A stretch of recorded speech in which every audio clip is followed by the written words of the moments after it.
এই সেই জায়গা, এটা সবচেয়ে ভয়ঙ্কর এবং পিচ্ছিল জায়গা। অনেক কষ্ট করে এখান থেকে নামলাম, এখানে অনেক পিচ্ছিল। এদিক দিয়ে নামতে গিয়ে তখন একজন আমার উপরে পড়ে গেছিল, এই যে এরকম পিচ্ছিল। জায়গাটা অনেক ভয়ানক। আর এদিকে তুষার, জুবাইর, মেহেদি ওরা আমাদেরকে রেখে চলে গেছে। আমি আর ফাহিম অনেক পিছনে ওদের থেকে। এদিকে দেখা আমাদের আশেপাশে আর কেউ নাই, এখানে শুধু আমি আর ফাহিম। আমি অনেকবার বিপদের হাত থেকে মানে সেফ হয়েছি কোনোভাবে, আল্লাহর রহমতে। আমাদেরকে অনেক দূর যাইতে হবে, আরো 3 ঘন্টার রাস্তা আমাদেরকে যাইতে হবে।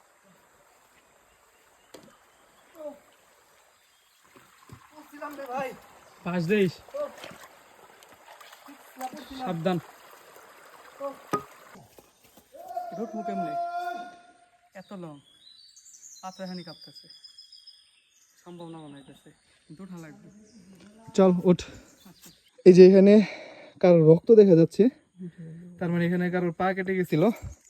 আর আমি আর ফাহিম এদিক দিয়ে যে হেঁটে যাচ্ছি, এই যে আমাদের পথ আঁকা বাঁকা করে যাচ্ছি, শুধু আমি আর ফাহিম।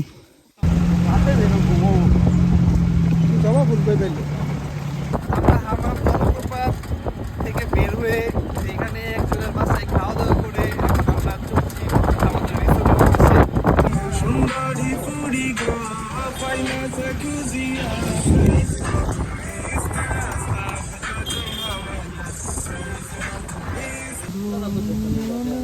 রিসোর্টের